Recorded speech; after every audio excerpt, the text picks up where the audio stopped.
Yep, can start seeing water coming out now. There's some water. Yeah, it had a little bit of water in it, didn't it? Oh, there it goes, man. So it's a nice morning. I'm just loading up some tools to go over to my friend's house to get an old bulldozer running. We'll go into a little more detail how this came to be a little later in the video, but for the meantime, just kick back and enjoy the video.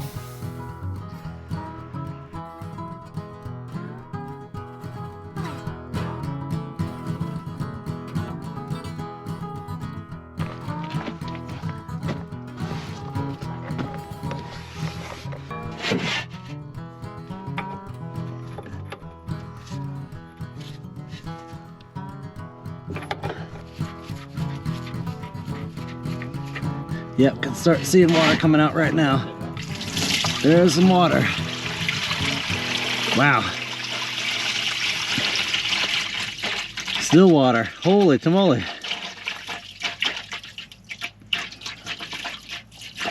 Yeah, you don't want to turn it over with that in there. No. That's crazy. Man, this thing has, what, maybe a gallon of water in here? There it goes. There's oil. There's oil now. Well, get a fresh oil change in here. Should be pretty good. So this is a 64, you said? Something like that. Do you remember the diesel number of the engine? No. I think I'm gonna repair the seat when we get this thing going, Dave. Yeah. I know it's a small thing, but You know, I've got some yellow paint you can spray on too if you want. yeah, maybe we'll do that. I think it's worth it. Andy said he's gonna help me a little bit on this thing, and we'll see. But it'd be kind of fun to. I would just pressure wash it. Yep. This thing, I remember we built this a long time ago. This good brush rake there on the front. Worked really well, actually. Total road warrior.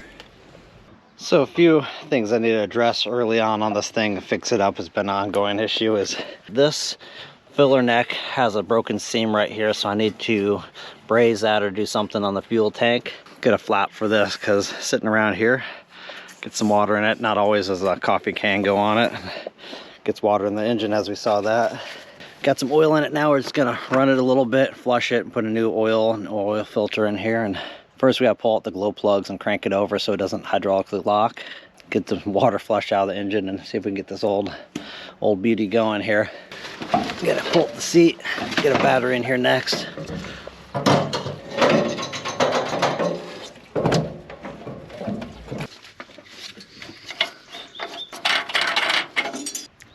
Golden clean, that's good. Now we're gonna take out the glow plugs up here, bump it over, get any water out of the cylinders. These hydraulic lines, man, pretty good shape. Yeah, I mean, it could use some stuff. Well, replace them when they break, I guess.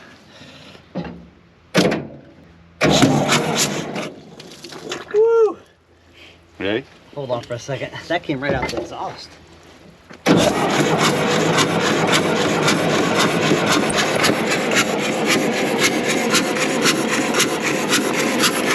Yeah, it had a little bit of water in it, didn't it?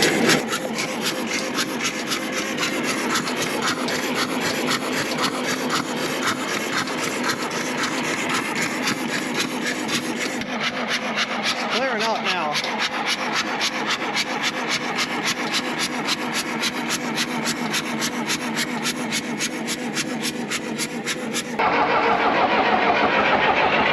Got smoke, that's Doesn't good. have much compression, does it? No. Hopefully it doesn't have too many stuck valves or anything. It doesn't sound like it's got compression. No.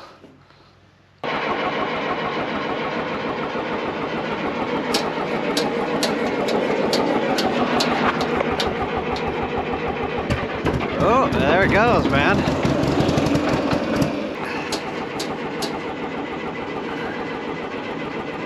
Yeah, I think being a little warmer out definitely is helping. I remember last time we struggled to get this thing going. I think it was in the 40s or something. And it doesn't sound like much compression.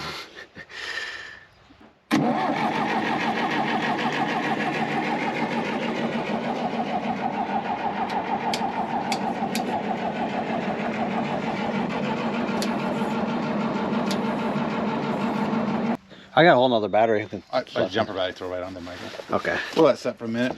Might try some ether.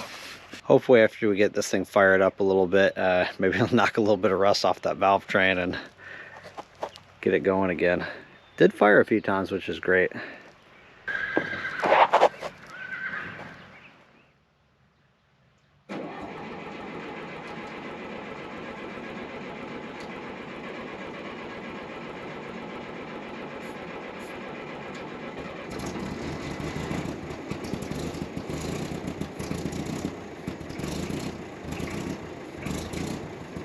Alive! Oh, it's alive! It's alive! It's alive! It's alive!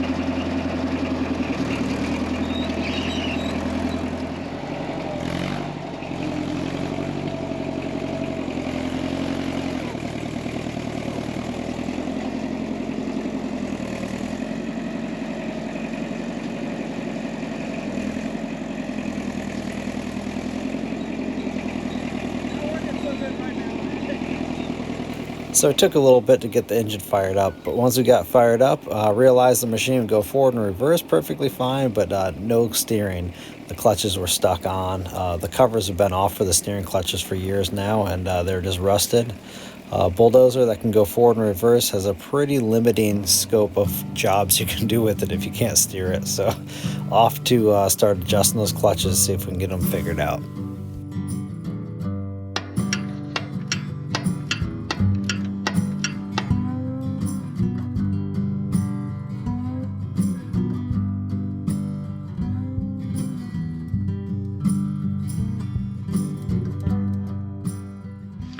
Took off the clutch adjustment bolt, cleaned all the threads, gonna put some Dozer seals, but I found a spring hanging out down here.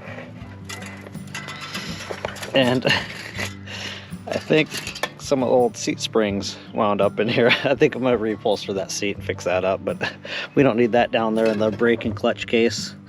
All right, get this thing back together and see if we can free up this clutch. It's stuck on, so we'll see what we get.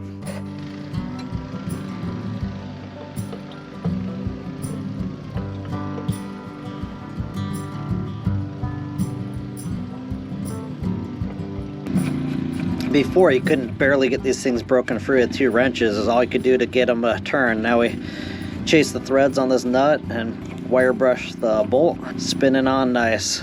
Easy adjustments from here on. Got never sees as well.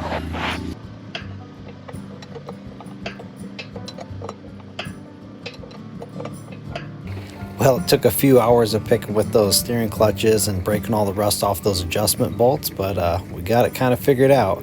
One side's working a little bit better than the other side, but I think it'll wear in.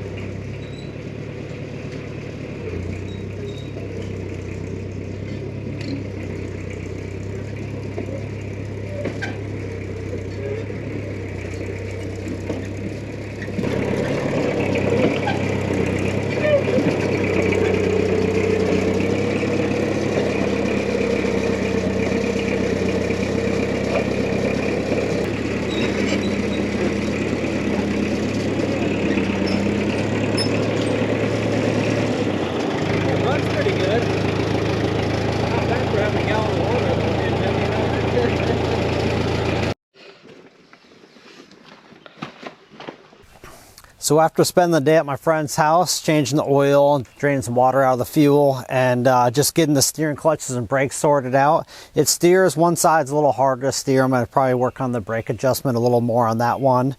But what I see in order I need to get taken care of is keeping water from getting in the exhaust. So we're going to fix this whole system up over here on the exhaust. The fuel tank up here is split, so water gets in there in the winter time. I want to patch that up. The steering clutches, I think there's only one cover, so I need to build another cover, seal those and bolt those on so water's not flooding through the clutches and rusting them every winter. And the seat is something we're going to address as well. it's pretty haggard. I looked online to get a more modern tractor seat, and nothing I found was going to really work with this scenario. This one's kind of nice. You just lift off the pad and you can access the battery. Oh, that's another thing. New battery terminals, half the time you go to start them, they just spark and don't do anything. So new battery terminals on the way. And getting rid of these old springs like we found the clutch cover here down the clutch area. These are old bed springs, and got some more plywood, some more pleather, and some foam. So we'll get to that. I ordered some bolts for the tracks as well. There's one of the pads are missing over there, and a few of the other ones are missing some bolts. So this first episode, we should get all this stuff fine-tuned, and after that I want to pressure wash it, go over all the zerks, start running this thing for some dirt work. So let's get to that.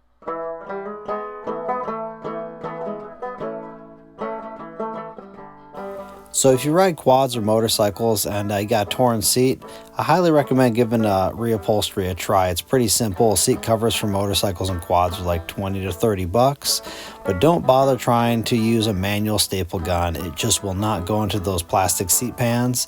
This is like a pneumatic staple gun from Harbor Freight. I think it cost me like 24 bucks.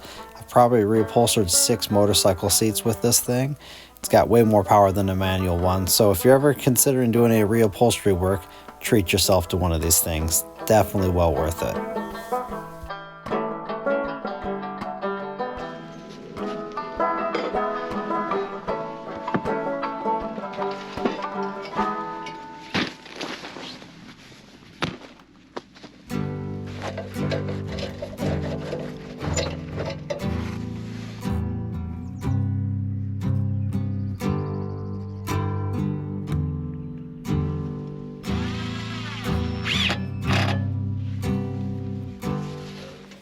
So these battery terminals are shot. They're all kind of stretched out and you can't really tighten them down, and go to start it, half the time it starts smoking the terminals. And I was looking at this one, I thought, oh, some wire sticking out. Well, look at this. That one's not so good. So got some fresh brass terminals. We're gonna put these on. Should help with the starting.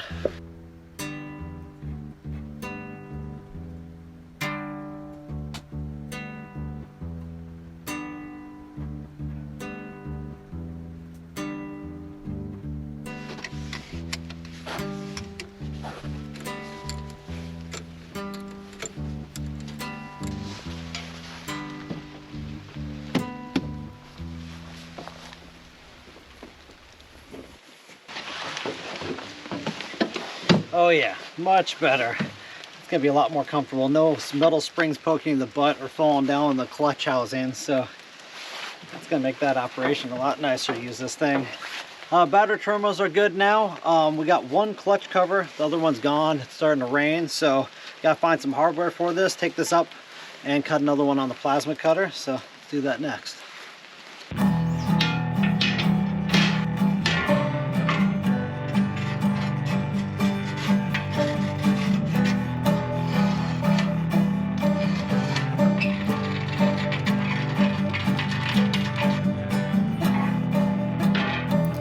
So I'm going to be using my Best Arc plasma cutter here. This thing's been awesome. I got it a while back for just doing freehand cuts in my shop. And if you've never had a plasma cutter, it'll definitely change the way you go about doing things in your shop. Just super easy to cut plate steel with it. Most of you guys that know my channel know I also have a CNC table. And if you're ever considering getting a plasma, but also want to maybe consider getting a CNC capable plasma, one I would recommend would be the Hynide Cut 60 DN. It's not only like a freehand cutter like this one is, but it also has CNC capabilities with plug and play features on the back, and it's a blowback pilot arc start. So these two machines, the Hynide Cut 60 DN and this Best Arc, will be listed below in links, so check them out.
So the way I ended up borrowing this thing for long term was the last 6 months or so I've been looking around on Craigslist and Facebook Marketplace for a little crawler for my property, and I've been talking to my friend Dave about different makes and models and stuff I was finding. And everything I found on Craigslist was just crazy overpriced. Super old equipment like this, people still wanted top dollar, running or not. I looked at a few cases that were actually broken down that people wanted a ton of money for still.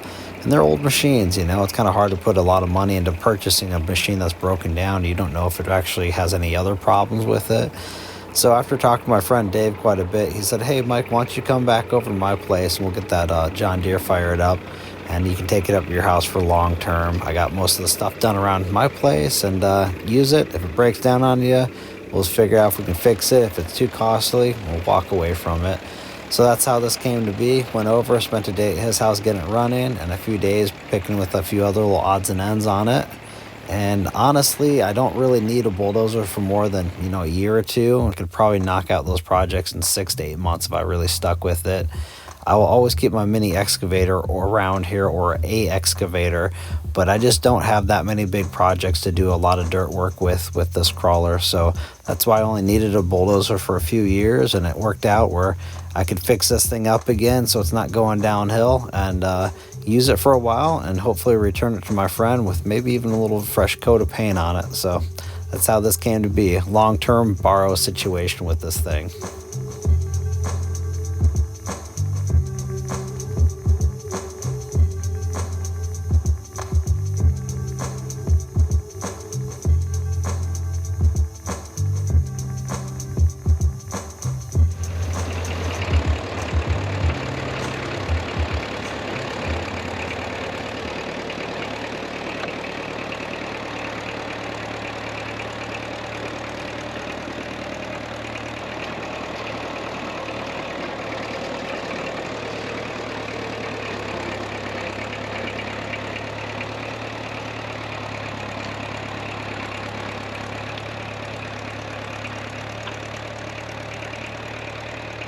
So this isn't the first time I helped Dave get this bulldozer running. About 8 years prior, one of his friends actually gave it to him. So we went over to his friend's house, and the guy that was giving it to him was in his 80s.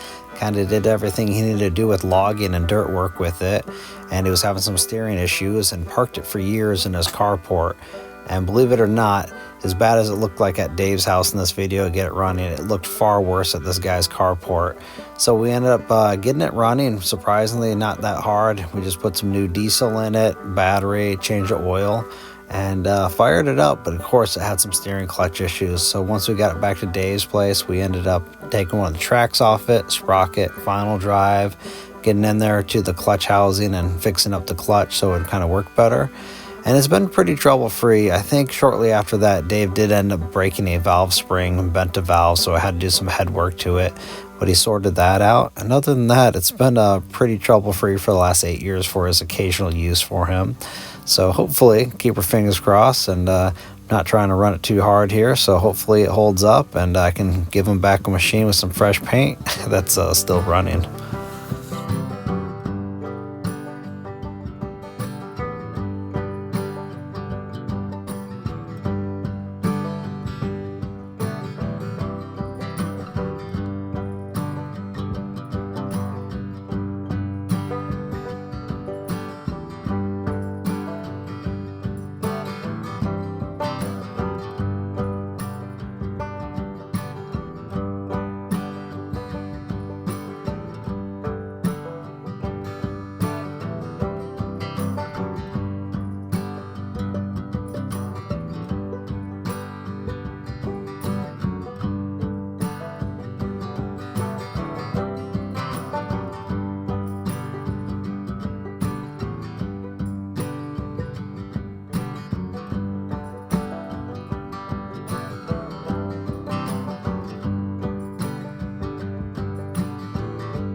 1985 to 1985. Watch the TV with a blonde-haired girl, tell me what you want. I was waiting for my Gatorade bottle to come. See idolized stars on the television radio. Seattle Supersonics and you got there, let us shoot the street drugs. Driving into the side of the freeway drunk. No models for the kids, oh yeah, oh yeah. Now it's 2020 and we're connected to everything. We got computers in our pockets and a whole bunch of pornography. You're not gonna see me waiting there in line at the matinee. Because I'm on the floor now and I'm probably out swimming in the sea. Hey, keep on keeping on, we'll be fine. Yeah, right, yeah, right.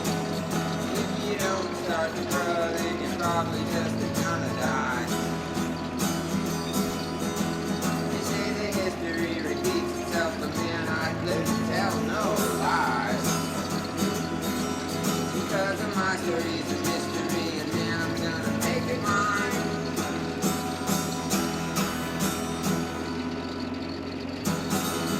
That's what happened. You thought of things for yourself. You avoided the Megatron and you decided that you only have this go. Would you love everybody? Would you let it be? Or would you just keep on copying the same old thing? I say, we agree.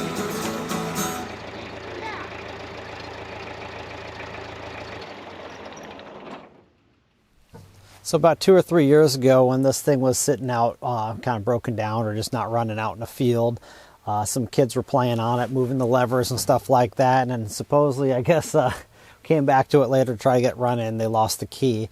So I went on eBay, about $7 and a little bit in shipping. Got a key sent up from, I think, Kentucky, so works like a charm now. Well, I hope you enjoyed the video. Over the last few days, I've actually got quite a few little projects knocked out around here. Did some grading up the side trail. I've been bringing this down, did a few other things. Got quite a few other projects planned for it. And I've kind of gotten used to the fact that it may break down, but I'm kind of feeling a little more comfortable that it might be reliable enough that it's not going to break down my property. My friend loaned it to me maybe 6 years ago, and I only maybe ran it 10 hours in a month or so, just for the fact is I was too concerned about breaking down on me up here. It's been sitting around his place off and on, as you see, so with some water in the engine. We got that cleared out, and I think honestly the best thing for this thing is just to be ran and taken care of. So hopefully I can have it for the next 6 months and maybe put some fresh paint on it before I give it back to him and get some more projects wrapped up around here. The whole reason why I ended up borrowing this again was I've been looking on Craigslist for a few different crawlers. I found some case crawlers. I can't remember if maybe case 310s. They're from the 60s on. I think the machines I was looking at from like 69. Manual 3-speed, real simple. This thing, what's kind of nice about this John Deere is it's basically a hydrostatic transmission connected to a manual gearbox, and you got neutral, reverse, high, and low, which it makes it pretty smooth to run for even being a 64. It's pretty nice to add that on there, and it still works, which is cool. So yeah, we're plan out here is to maybe the next video to grade this down another 2 feet, do some digging with the excavator as well. And down where the Ford truck was, you might see on occasion on the lower part of this little meadow here, is to bring more dirt down to that area, put in maybe 10 or 20 yards of gravel to park down here or turn around, and the rest of it just get seeded with grass again. So I hope you enjoyed the video. If you did, give it a thumbs up. Leave a comment down below if you've ran one of these machines before. Maybe you had some experience with it. Tell me about it. I think this is a 2010 C John Deere from 64, and it's got the diesel engine. I'll put any more specs I have right over on the side of the video here. But yeah, it's been pretty fun actually running this thing. I'm kind of getting over the fact of feeling like it's going to break down on me any second, and it's actually running better and better. So all right, until next time, take care. Bye.